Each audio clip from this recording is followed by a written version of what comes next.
Hi friends, இப்போ வர TNPSC group 1, 2, 4 2025. So இதுக்கான எக்கனாமிக் லெசன்ஸ் ரொம்ப ரொம்ப முக்கியமாக 10 லெசன்ஸ் வந்து கண்டிப்பாக நல்லா படிச்சுக்கணும்னு நான் சொல்லுவேன். ஸோ இந்த 10 லெசன் வந்து நான் எப்படி சூஸ் பண்ணியிருக்கேன் அதையும் நான் வந்து சொல்கிறேன். மெயினாக வந்து பார்த்தீங்கன்னா இந்த 80-20 பிரின்சிபல் சொல்லுவாங்க. நம்ம வந்து நிறைய விஷயத்துக்கு 20% போடுற எஃபர்ட் தான் 80% ரிசல்ட் வரணும். ஸோ அதே மாதிரி தான் இந்த ஒரு 10 லெசன்ல நீங்கள் வந்து இப்போ நடந்த எல்லா எக்ஸாம்ஸோடைய டிஎன்பிஎஸ்சி கொஸ்டின் பேப்பர் எல்லாத்துலயும் எடுத்து பார்த்தாலும் மேக்ஸிமம் எக்கனாமிக்ஸ்லேருந்து வந்த கொஸ்டின்ஸ் தான் இந்த லெசன்ஸ்லேருந்து தான் வந்திருக்கும். ஸோ அது எந்தெந்த லெசன், அந்த ஒரு 10 லெசன் வந்து நம்ம பார்க்க போகிறோம். அதை தாண்டி வந்து டிஎன்பிஎஸ்சி எக்ஸாம்ஸ்ல எந்தெந்த டாபிக்ஸும் முக்கியமாக அவங்க ப்ரியாரிட்டைஸ் பண்ணுறாங்க அதையும் வந்து நம்ம வந்து பார்க்க போகிறோம் வித் ப்ரூஃபோட. ஃபர்ஸ்ட் வந்து இப்போ எக்கனாமிக்ஸ் நியூ சிலபஸ் படி பார்த்தீங்கன்னா நமக்கு வந்து இப்போ குரூப் 1ல வந்து பார்த்தீங்கன்னா எக்கனாமிக்ஸ் அண்ட் தமிழ்நாடு அட்மினிஸ்ட்ரேஷன் சேர்த்து 50 கொஸ்டின்ஸ் கொடுத்துருக்காங்க. ஸோ மேக்ஸிமம் நம்ம எக்கனாமிக்ஸ்லேருந்து குரூப் 1க்கு ஒரு 25 கொஸ்டின்ஸ் வரைக்கும் எதிர்பார்க்கலாம். குரூப் 2 and 4க்கு வந்து பார்த்தீங்கன்னா 10 கொஸ்டின்ஸ் வரைக்கும் எதிர்பார்க்கலாம். ஏன்னா 20 வந்து கொடுத்துருக்காங்க எக்கனாமிக்ஸ் அண்ட் தமிழ்நாடு அட்மினிஸ்ட்ரேஷன் சேர்த்து. ஸோ இதுதான் குரூப் 1உடைய சிலபஸ் நமக்கு கொடுத்துருக்குது. இதே சிலபஸ் தான் அப்படியே வந்து குரூப் 2 and 4 எந்த ஒரு சேஞ்சும் இல்லாம அதே டாபிக்ஸே தான் கொடுத்துருக்காங்க. ஸோ நான் ரெண்டுத்துக்கு காமனாவே வந்து நான் சொல்லிடுறேன். இப்போ வந்து செகண்ட் திங்கா வந்து மோஸ்ட் இம்பார்ட்டன்ட் டாபிக்ஸ் அப்படின்னு நமக்கு வந்து பார்த்தா இந்த rural welfare orient programs. So நான் ஒரு 18 கொஸ்டின் பேப்பர் எடுத்து அனலைஸ் பண்ணி பார்த்தேன். 24 and 2023 நடந்த எக்ஸாம்ஸ்ல முக்கியமான question paper group 1, group 2, group 4 அதை தாண்டி சில முக்கியமான கொஸ்டின் பேப்பர் எல்லாத்தையும் எடுத்து அனலைஸ் பண்ணி பார்த்ததுல எக்கனாமிக்ஸ்ல எந்த ஏரியால அதிகமாக கேட்குறாங்கன்னு பார்த்தீங்கன்னா இந்த வெல்ஃபேர் ஓரியன்ட் ப்ரோக்ராம்ஸ். ஸோ இதுல வந்து ஒரு 40 கொஸ்டின்ஸ் கிட்ட வந்து கேட்டிருக்காங்க. ஒவ்வொரு எக்ஸாம்லயும் 2 கொஸ்டின்ஸாவது வந்து கேட்டிருந்தாங்க. நமக்கு இந்த ரூரல் வெல்ஃபேர் ப்ரோக்ராம்ஸ் அப்படின்னு வரும்போது அவங்க ரெண்டு விதமா கேட்குறாங்க. ஒன்னு வந்து பாத்தீங்கன்னா பழைய கேள்விகள், ஒரு எம்ஜி நரேகா அந்த மாதிரி பழைய ஸ்கீம்ஸ்ல இருந்து, இன்னொன்னு வந்து இப்ப அட் பிரசன்ட் ஸ்கீம்ஸ் ஓரியன்டாவும், இல்ல பழைய ஸ்கீம்ஸ்ல இருந்து இப்ப புது விஷயம் ஏதாவது சேஞ்ச் பண்ணியிருந்தாங்கன்னா அந்த மாதிரி கரண்ட் ஓரியன்டாவும் கேட்கறாங்க. ஸோ நம்ம ஃபர்ஸ்ட் வந்து ப்ரியாரிட்டைஸ் பண்ணக்கூடிய டாபிக் இதுவா தான் இருக்கணும்.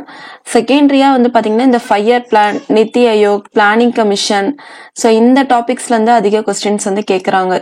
இதுல வந்து பாத்தீங்கன்னா இதுலயும் ஒரு 38 கொஸ்டின்ஸ் கிட்ட கேட்டு இருந்தாங்க. நம்ம இதை வந்து நார்மலா தான் பார்ப்போம். 5 year பிளான் தான் போயிடுச்சு, அதுல இருந்து என்ன கேட்க போறாங்கன்னா, ஆனா அந்த 11th 12th 5 year plan target, அதனுடைய அப்ஜெக்டிவ், அதை தாண்டி ஃபர்ஸ்ட் செகண்ட் எல்லாமே கேட்டுட்டு தான் இருக்காங்க. அண்ட் நித்தி ஆயோக்லயும் அது எப்ப ஸ்டார்ட் பண்ணாங்க, சின்னதா ஏதோ ஒரு விதத்துல அந்த கொஸ்டின் காயின் பண்ணிட்டே இருக்காங்க. பிளானிங் கமிஷன்லயும் பாத்தீங்கன்னா அதை எப்ப ஸ்டார்ட் பண்ணாங்க, அதோட அட்வைசர் யாரு, அது ரிலேட்டட் எல்லாமே வந்து கேட்டுட்டு தான் இருக்காங்க. ஸோ நீங்க அதிக ஃபோக்கஸ் கொடுக்குற டாபிக்ஸ் இந்த டாபிக்ஸா தான் இருக்கணும் ஃபர்ஸ்ட் 5 டாபிக்ஸ்ல. நெக்ஸ்ட் இந்த டாபிக் ரொம்ப ரொம்ப முக்கியமான topic, sources of revenue, reserve bank, fiscal policy, monetary policy. So இது வந்து கிட்டத்தட்ட ஒரு 4 டாபிக் மாதிரி தான். ஸோ 36 மார்க்ஸ் கிட்ட இதுல வந்து 36 கொஸ்டின்ஸ் வந்து கேட்டிருந்தாங்க. ஸோ இந்த டாபிக்ஸை வந்து நல்லா படிச்சுக்கோங்க. அதுக்கடுத்து பார்த்தீங்கன்னா இதுவும் கிட்டத்தட்ட ஃபினான்ஸ் ரிலேட்டட் தான். பட் இது வந்து இந்த ஃபினான்ஸ் கமிஷன், ஜிஎஸ்டி, இந்த மாதிரி டேக்ஸ் இந்த பேஸ்ல வந்து வந்துடும். ஸோ 33 இதுவும் ரொம்ப முக்கியமான ஏரியா. இதை முடிச்சதுக்கு அப்புறம் இதை வந்து படிச்சிருங்க. அதுக்கப்புறம் நம்ம வந்து இப்போ வந்து லாஸ்ட் டாபிக்கா தான் எக்கனாமிக் சிலபஸ் வந்து இந்த அக்ரிகல்ச்சர், எம்ப்ளாய்மெண்ட், பாவர்ட்டி இதுல இருந்தா என்ன பெருசா கேட்டுறாங்கன்ற மாதிரி பார்ப்போம். பட் இதுல இருந்தும் நிறைய கொஸ்டின்ஸ் வந்து காயின் பண்றாங்க. இதுல மேக்சிமம் வந்து நிறைய ஸ்கீம்ஸ் பேஸ்டா இருக்கும். அதை தாண்டி வந்து நிறைய கிரீன் ரெவல்யூஷன் அந்த மாதிரி கொஸ்டின்ஸும் வந்து இதுல இருந்து காயின் பண்றாங்க. ஸோ இதுக்கு வந்து நமக்கு வந்து ஒரு லெசன் வந்து இருக்கு ஸ்கூல் புக்ல. ஜென்ரலா தமிழ்நாடு பேஸ்டா 1-2 லெசன் வந்து இருக்கு. இந்தியா பேஸ்டா வந்து பாத்தீங்கன்னா நார்மலா இந்தியன் எக்கனாமி ஒரு லெசன்ல போய் பார்த்தா கொஞ்சம் அங்கங்க கண்டென்ட் வந்து கவர் ஆகியிருக்கு. நெக்ஸ்ட் வந்து இண்டஸ்ட்ரீஸ், இந்த டாபிக்ல வந்து கேட்கறாங்க. இப்போ வந்து இந்த நியூ இண்டஸ்ட்ரியல் பாலிசி அதுவே வந்து 1948-56 அந்த மாதிரி ஒரு 6 வருஷம் வந்து இருக்கும். அதை தாண்டி இந்த heavy industries, small scale industries, large industries, MSME இந்த மாதிரி. ஸோ இது எல்லாமே அப்போதுல இருந்தே நம்ம வந்து படிச்சுட்டு வந்துருக்கணும் இந்த இண்டிபெண்டன்ஸ் கிடைச்சதுக்கு அப்புறம் இந்த 1991 எல்பிஜி அந்த பீரியடு. ஸோ இந்த மாதிரி இண்டஸ்ட்ரியல்ஸ்ல இருந்து இந்த மாதிரி கொஸ்டின்ஸ் எல்லாமே காயின் பண்றாங்க. அதுக்கு அடுத்ததான் நேச்சர் ஆஃப் இந்தியன் எக்கனாமில இருந்து ஒரு 27 கொஸ்டின்ஸ் கிட்ட கேட்டிருக்காங்க. இதுல ஜென்ரலா வந்து GDP, GNB, national income, so இந்த மாதிரி டாபிக்ஸ் எல்லாம் நம்ம வந்து இப்ப இந்தியன் எக்கனாமி இது வந்து முக்கியமான சப்ஜெக்ட்ஸ்ன்றதுனால எல்லா டாபிக்ஸும் தான் நம்ம படிக்க போறோம். ஆனா எந்த லெசனை படிக்க போறோம், எந்த டாபிக்ஸ்க்கு அதிக இம்பார்ட்டன்ஸ் தர போறோம்ன்றதுக்காக தான் இந்த அனலைசஸ்ன்றது. நெக்ஸ்ட் வந்து பாத்தீங்கன்னா இந்த பாப்புலேஷன் சென்சஸ். ஸோ இதுல இருந்து மட்டுமே ஒரு 25 கொஸ்டின்ஸ். சென்சஸ் 2011, அதை தவிர்த்து வந்து பாப்புலேஷன் ஓரியன்டா வந்து எல்லாமே ஈவன் HTA ரிப்போர்ட் இது எல்லாமே இதுல வந்து கவர் ஆகுது. அண்ட் இப்ப ரீசெண்டா 2021 ரிப்போர்ட் தான் வரல. நீங்க வந்து அந்த பர்த் ரேட், லிட்ரஸி ரேட் இது எல்லாமே கவர் பண்ணி இதுல வந்து படிச்சு வச்சுக்கோங்க. அதுக்கப்புறம் ஹெல்த், எஜுகேஷன், ஸோ இதுலயும் வந்து கொஸ்டின்ஸ் எல்லாம் நல்லா காயின் பண்ணி இருக்காங்க. இந்த நேஷனல் எஜுகேஷன் பாலிசி ஆரம்பத்துல இருந்தே ஆஃப்டர் இண்டிபெண்டன்ஸ்க்கு அப்புறம் எஜுகேஷன் ரிலேட்டடா என்னென்ன பண்ணிருக்காங்க இது எல்லாமே நான் வந்து டிஎன்பிஎஸ்ஸோட கொஸ்டின்ஸும் வந்து நான் உங்களுக்கு அனலைசஸா யூடியூப்ல வந்து வீடியோ அப்லோட் பண்றேன். ஸோ நீங்க அதையே ரெஃபர் பண்ணிக்கோங்க. அண்ட் ஹெல்த் ரிலேட்டடாவும் இந்த மாதிரி கொஸ்டின்ஸ் தான் காயின் பண்றாங்க. ஸோ இதெல்லாம் தான் மோஸ்ட் இம்பார்ட்டன்ட் டாபிக்ஸ். இது வந்து நான் 18 கொஸ்டின் பேப்பர்ல இருந்து கண்டினியூஸா அனலைஸ் பண்ணது. கண்டிப்பாவே இதை வந்து நீங்க நம்பலாம். பிகாஸ் இந்த ஏரியா தான் அவங்க வந்து ஃபோக்கஸ் பண்றதே. நம்ம வந்து இந்த ஒரு வெல்ஃபேர் ஓரியன்ட் ப்ரோக்ராம்ஸை வந்து லாஸ்டா போய் படிக்கிறதுல அர்த்தம் இல்லை. அதே சமயத்துல நம்ம சிலபஸ் படி அந்த ஆர்டரா படிக்கணும் அப்படின்னு எடுத்தாலும் ஓகே, நான் வந்து கான்செப்ட் அண்டர்ஸ்டாண்ட் பண்ணிக்க சில விஷயம் படிக்கணும் அப்படின்னா இந்தியன் எக்கனாமி பத்தி படிச்சிருங்க. அதுக்கப்புறம் 5 இயர் பிளான்ஸ் பத்தி படிச்சிருங்க. ஸோ இந்த ஆர்டரா வந்தா கூட ஓகே தான். பட் இந்த டாபிக்னு வரும்போது கொஞ்சம் ஹை ப்ரியாரிட்டி கொடுத்து கொஞ்சம் ஒரு 2 to 3 hours எக்ஸ்ட்ரா கொடுத்து சில விஷயம் ஒர்க் பண்ணுங்க. இது எல்லாமே நீங்க வந்து ப்ரீவியஸ் இயர் கொஸ்டின்ஸ் பார்க்காம உங்களால வந்து அவங்க எப்படி கேட்டிருக்காங்கன்றத அண்டர்ஸ்டாண்டே பண்ணவே முடியாது. கண்டிப்பா ப்ரீவியஸ் இயர் கொஸ்டின்ஸ் வந்து பாருங்க. நெக்ஸ்ட் வந்து இந்த புக் லெசன்ஸ். ஸோ இந்த டாபிக்ஸ் ஓரியன்டா நான் புக் லெசன்ஸ் வந்து சூஸ் பண்ணிருக்கேன். ஸோ ஃபர்ஸ்ட் வந்து பாத்தீங்கன்னா தமிழ் மீடியம் கேண்டிடேட்ஸ் கொஞ்சம் அட்ஜஸ்ட் பண்ணிக்கோங்க. நான் வந்து நம்ம டெஸ்ட் ஸ்கெடியூல்ல வந்து பாத்தீங்கன்னா இதுக்கான இதை வந்து பிரீஃபா வந்து தமிழ் மீடியம்க்கு தனியா கொடுத்துருக்கேன். ஸோ நீங்க அதுல போய் ரெஃபர் பண்ணிக்கலாம். ஸோ ஃபர்ஸ்ட் வந்து பாத்தீங்கன்னா இந்த ரூரல் எக்கனாமிக்ஸ் இந்த லெசன் வந்து நல்லா படிச்சுக்கோங்க.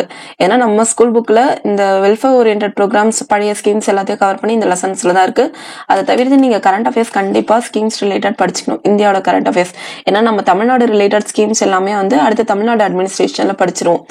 நெக்ஸ்ட் 5 இயர் பிளான்ஸ் இந்த டாபிக்ல வந்து பாத்தீங்கன்னா இந்த Indian economy before and after independence, அப்புறம் 12th ஸ்டாண்டர்ட் எக்கனாமிக்ஸ்ல டெவலப்மெண்ட் அண்ட் பிளானிங், 11th ஸ்டாண்டர்ட்ல development experience in India. So இந்த லெசன்ஸ் தான் நம்ம வந்து நல்லாவே வந்து படிச்சிடணும். ஸோ இதுல வந்து பிளானிங் ரிலேட்டடா இருக்கு. அதை தவிர்த்து ஏன்னா ஒரு லெசன்ன்றது அப்படியே அது மட்டும் தான் இருக்காது. அதை தவிர்த்து நிறைய இந்த இண்டஸ்ட்ரியல் பாலிசிஸ் இது எல்லாமே தான் கவர் பண்ணிருக்காங்க.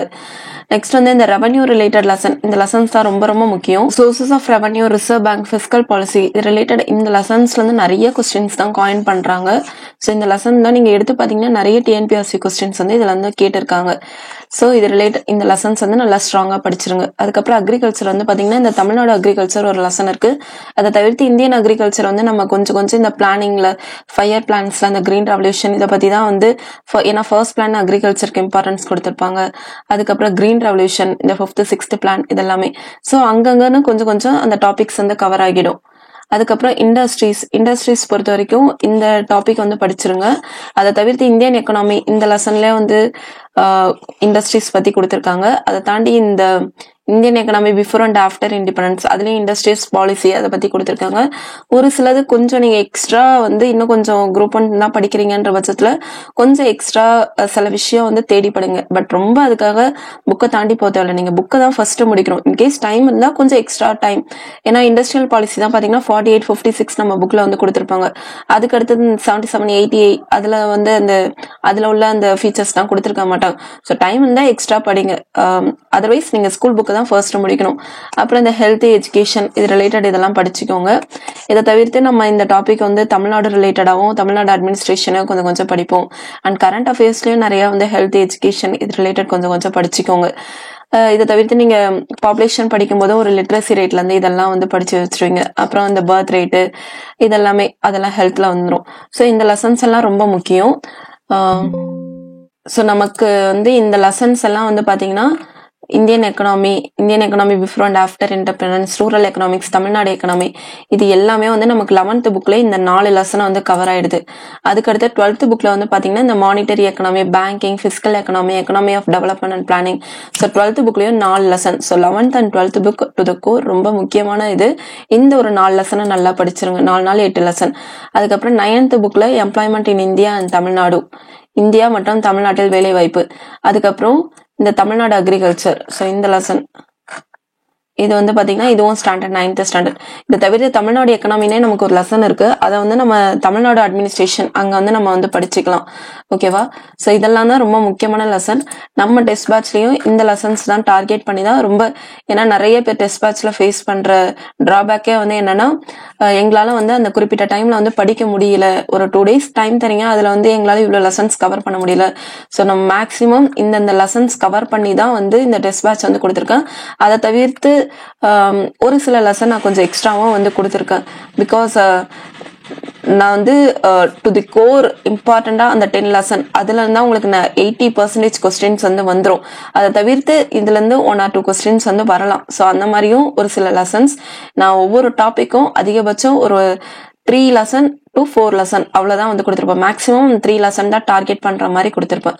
ஸோ இதெல்லாம் கரெக்டா வந்து படிச்சுக்கோங்க. அதுக்கப்புறம் இந்த இதை வந்து நீங்க செக்லிஸ்ட் மாதிரி வச்சுக்கோங்க. எந்த டாபிக் படிச்சாலுமே ஸ்கூல் புக் லெசன் படிக்கிறீங்களா, ஸ்கூல் புக்கோட புக் பேக் வந்து கண்டிப்பா சால்வ் பண்ணணும். நிறைய பேர் லெசனை மட்டும் படிச்சுட்டு அப்படியே விட்டுறீங்க. புக் பேக்ல இருந்து நிறைய கொஸ்டின்ஸ் காயின் பண்றாங்க. அண்ட் நீங்க படிச்சது வெரிஃபை பண்றதுக்கு புக் பேக் ஒரு மெயின் சோர்ஸ். அண்ட் தேர்டா வந்து பாத்தீங்கன்னா டிஎன்பிஎஸ்சியோட ப்ரீவியஸ் இயர் கொஸ்டின்ஸ் கண்டிப்பா வந்து நல்லா படிச்சுக்கோங்க. எந்த டாபிக் படிச்சாலும் அது ரிலேட்டட் ப்ரீவியஸ் இயர் கொஸ்டின் நீங்க சால்வ் பண்ணணும். பண்ணலன்னா கண்டிப்பா உங்க டைரக்ஷன் மாறும். நீங்க போற பாதைன்றது கொஞ்சம் டிஃபிகல்ட் ஆகும். இதை பண்ணிட்டீங்கன்னா கொஞ்சம் கான்பிடென்ட்டோட அடுத்த ஸ்டெப் நீங்க எடுத்து வைக்கலாம். Next test practice. So test ப்ராக்டிஸ்லயும் நிறைய பேர் பண்ற மிஸ்டேக், வெறும் டெஸ்ட் அடிச்சு பாத்துட்டா போதும், ஒரு 100க்கு ஒரு 66 மார்க், ஓகே அவ்வளவுதான், அங்கதான் முடிச்சு வச்சு எடுத்துட்டு வச்சு வந்துடுறாங்க. பட் அது வந்து கரெக்ட் கிடையாது. மீதி தப்பானது என்னென்ன அதை வந்து உங்க நோட்ல வந்து நீங்க நோட் பண்ணும். ஈவன் நீங்க டெஸ்ட்லயே வந்து டெஸ்ட் முடிச்சதுக்கு அப்புறம் அதுல ஏதாவது எக்ஸ்பிளனேஷன் அதெல்லாம் கொடுத்துருப்பாங்க.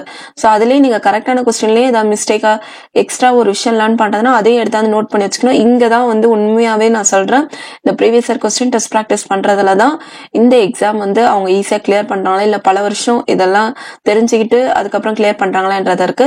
அதுக்கப்புறம் ரிவிஷன் கண்டிப்பா நீங்க ஸ்கூல் எக்ஸாம்ஸ்ல இருந்து இதை வந்து கேட்டுக்கிட்டு வந்துட்டு இருப்பீங்க. ரிவிஷன்ன்றது மஸ்ட். ஸோ ரிவிஷன்ன்றதை நீங்க அப்படியே வேகா ரிவிஷன் பண்ண தேவையில்ல. ஃபர்ஸ்ட் டைம் ஒரு டாபிக்கை வந்து படிக்கிறீங்க, அந்த டாபிக்கை வந்து புக்கை மூடி வச்சுட்டு நினைச்சு பாக்குறீங்க பாருங்க, அது ஒரு ரிவிஷன். அதுக்கப்புறம் டெஸ்ட் ப்ராக்டிஸ்க்காக ஒரு தடவை படிப்பீங்க, அது ஒரு ரிவிஷன். அதுக்கப்புறம் எக்ஸாம்ஸ் கிட்ட இந்த ஃபுல் டெஸ்ட், மார்க் டெஸ்ட், இந்த மாதிரி அப்படி இப்படின்னு ஒரு 5 ரிவிஷன் வந்து நீங்க கொடுத்துடணும். அப்படி கொடுத்துட்டு போகும்போது ரொம்ப கான்பிடென்ட்டா இருப்பீங்க. உங்க பிரெயின்லயும் ஒவ்வொரு இன்ஃபர்மேஷனும் ஸ்ட்ராங்கா போய் ரெக்கார்ட் ஆகியிருக்கும். எக்ஸாம் ஹால்ல போய் ரொம்ப யோசிச்சுட்டு இருக்கணும் அவசியம் இருக்காது. ஸோ இதெல்லாம் தான் நீங்க ஒரு குறிப்பிட்டு ஒரு 1 year இந்த எக்ஸாம்ஸ்க்காக தரீங்கன்னா இந்த பாத்தை வந்து கரெக்டா சூஸ் பண்ணி மூவ் ஆயிடுங்க. ஓகேவா? Okay, thank you.